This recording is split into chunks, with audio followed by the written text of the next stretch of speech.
Nang mapatunayan ni Marge ang kanyang kakayahan, hindi na nag-alinlangan si Greg. Ibinigay niya ang isang napakalaking proyekto, ang matagal nang pinapangarap ng marami sa kumpanya.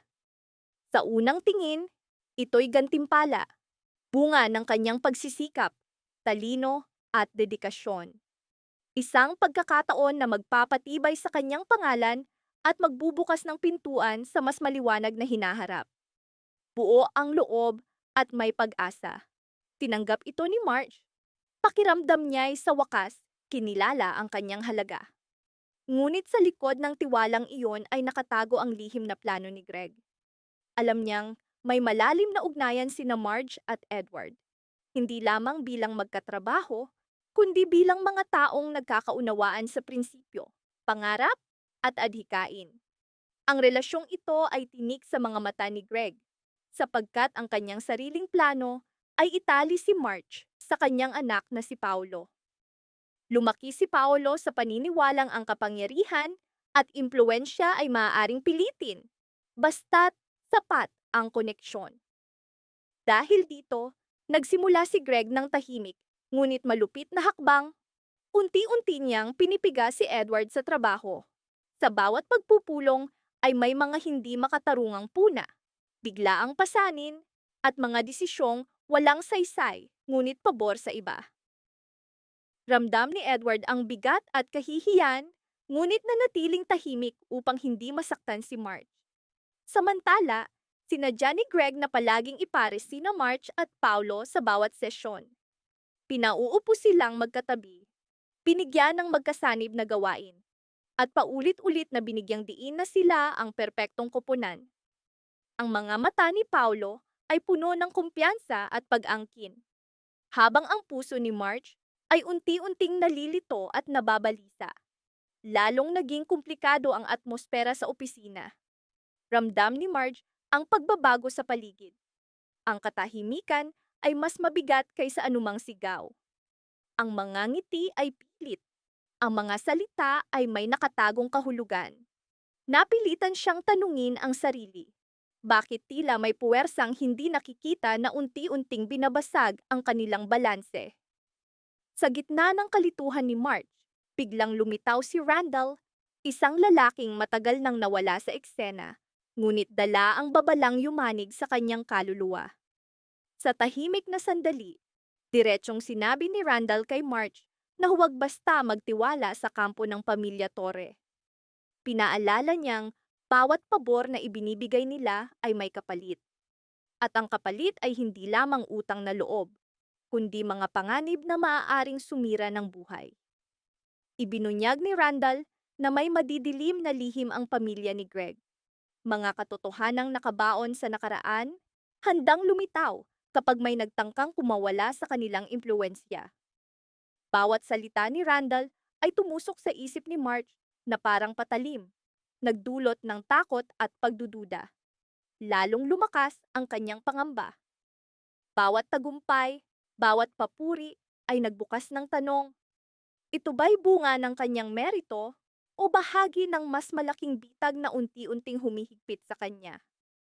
Sa pagtingin kay Edward, nakita niya ang takot at pagsisisi. Alam nilang pareho silang nadawit sa larong hindi nila sinimulan. Naramdaman ni Marge ang bigat ng responsibilidad at ang masakit na kaisipan.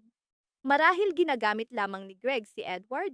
Ginagawang kasangkapan ang kanyang kaibigan sa mas malalim na sabwatan. Samantala, tahimik na minamasdan ni Greg ang lahat.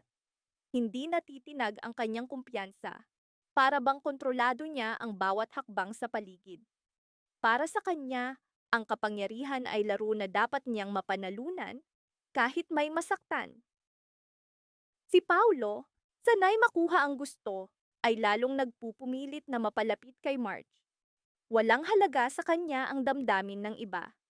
Si Edward, patuloy na nilulunok ang sakit. Pinipigilan ang pagkabasag ng sarili. At si Randall, nananatiling parang anino, handang magbunyag ng mas mabibigat na katotohanan sa tamang oras. Mula pa sa simula ng buhay ni Tony March, malinaw na siya'y napapalibutan ng mabibigat at mapanganib na ulap. Sa labas, tila kontrolado niya ang lahat. kumikilos na parang bihasang manlalaro. Ngunit sa loob, unti-unti siyang nasasakal. Ramdam niya ang walang katapusang manipulasyon ni Greg. Isang lalaking bihasa sa pagtatago ng tunay na layunin sa likod ng mga ngiti at matatamis na salita. Bawat papuri ni Greg ay tanikala, bawat pagkilala ay presyo na dahan-dahang kumikitil sa kalayaan ni Tony March, bilang tao at bilang propesyonal. Sa gitna ng gusot na sitwasyon, muling lumitaw si Randall, isang lalaking matagal ng tahimik ngunit hindi na nakatiis. Ang kanyang pagdating ay parang malamig na hangin sa isang silid na naglalagablab. Direkta niyang tinamaan ang puso ni Marge na noon pa'y may pangamba ngunit pilit na itinatago.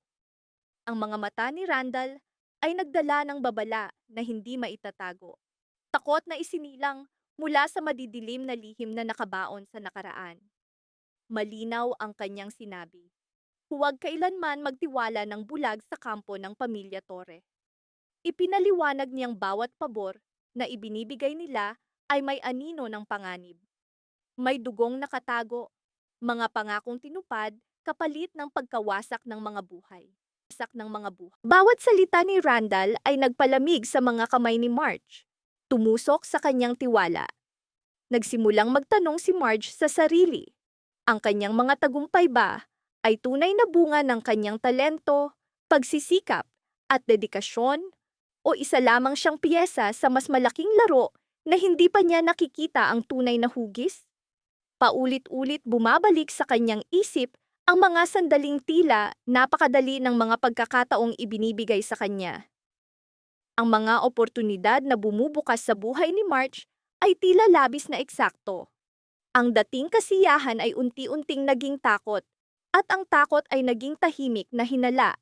Dahan-dahang kinakain ang kanyang tiwala sa sarili at sa mga tao sa paligid niya. Samantala, patuloy na binubuo ni Tony Greg ang sariling plano. Dahil sa husay at talino ni Marge, ipinagkatiwala niya ang isang napakalaking proyekto, isang proyektong maaaring magbago ng takbo ng negosyo at higit pang magpatingkad sa pangalan ni Marge. Buo ang loob niyang tinanggap ito, hindi lamang dahil sa ambisyon, kundi sa paniniwalang sa wakas ay mapapatunayan niya ang kanyang halaga, hiwalay sa anino ni Greg. Ngunit sa likod ng pagpapakita ng tiwala ni Greg ay nakatago ang mas malalim na motibo. Ang proyekto ay hindi lamang pagsubok sa kakayahan ni Marge, kundi isang hindi nakikitang tanikala. Lalo siyang itinatali sa impluwensya ni Greg. Bawat pagpupulong, bawat kontrata, ay lalo siyang hinihila sa mundong si Greg lamang ang gumagawa ng mga patakaran.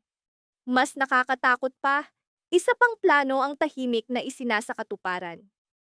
Dahan-dahan ngunit eksakto, sinimulan ni Greg na sirain ang relasyon ni Marge at Edward. Sa publiko'y nagkukunwaring walang pakialam, ngunit sa likod ng mga pinto ay hinahabi niya ang mga sitwasyong unti-unting naglalayo sa kanila. Alam ni Greg na ang pagmamahalan ni Marge at Edward ang pinakamalaking balakid sa kanyang plano. Ang layunin niya ay ilapit si Marge sa kanyang anak na si Paulo. Kaya't sinimulan niyang pahirapan si Edward. Hindi makatarungang trabaho, irasyonal na puna, at mga desisyong malinaw na laban sa kanya. Tiniis ni Edward ang lahat. Unti-unting nababasag sa loob, kumakapit lamang sa pag-asang maprotektahan si Marge. Kung dati papuri ang natatanggap ni Edward, ngayoy malamig na batikos. Ang tiwala ay naging walang katapusang pagsubok, tila dinisenyo upang durugin ang kanyang kumpiyansa. Sa bawat pagkakamali ay ramdam niya ang bigat ng puwersang nakatago, nakatuon sa pagwasak ng kanyang kinabukasan at ng kanyang ugnayan kay Marge. Samantala, sinadya ni Tony Greg na lalo pang itulak sina Marge at Paulo na magkalapit. Sa mga pagpupulong, proyekto at mga sitwasyong likha lamang, palaging magkadikit ang kanilang pangalan, pati mga pagkakataong sila'y mapag-isa. Malinaw kay Marge na pinipilit siyang tahakin ang landas na hindi niya pinili. Si Paulo mismo ay naguguluhan. Sa isang panig ay ang kagustuhan ng kanyang ama. Sa kabila ay ang kanyang konsensya na unti-unting nagigising. Mabigat at hindi komportable ang katahimikan sa kanilang mga tinginan. Hindi pagnanasa, kundi kalituhan at presyur. Alam ni Marge na may mali. Ang nakapaligid sa kanya ay hindi natural. Ngunit napakalakas ng impluensya ni Greg para itong pader na hindi nakikita, unti-unting inaalis ang kanyang kalayaan na pumili. Sa gitna ng sabwatan, babala at manipulasyon, nabubuo ang mga dramatikong pasya. Si Tony March ay kailangang magdesisyon. Isasakripisyo ba niya ang kanyang prinsipyo para sa kapangyarihan at manatiling tapat sa sistema o ipaglalaban ang katotohanan? Si Marge ay kailangang pumili. Ipagtatanggol ba niya ang kanyang damdamin para kay Edward at ang katotohanan? O magpapadala sa takot at kapangyarihan? Si Edward ay kailangang magpasya. Lalaban ba siya sa pressure ni Greg o hahayaan niyang gumuho ang kanyang mundo? At si Paulo ay kailangang magpasya? Mananatili ba siyang masunuring anak o lalaban sa sariling dugo para sa tama? Sa lahat ng ito, lalong tumatak sa isip ni March ang babala ni Randall. Paalala na bawat hakbang ay maaaring magdala ng kalayaan o kapahamakan. Mga salitang hindi na mabubura. Habang unti-unting lumilitaw ang mga nakatagong katotohanan, lalo pang tumitindi ang tensyon, humahapdi ang mga sugat, at lalong nagugulo ang mga ugnayan. Ang hindi nakikitang paghila-hilaan sa pagitan ng mga tauhan ay papalapit na sa pagsabog. Sa banggaan na wala ni isa sa kanila ang tunay na handa.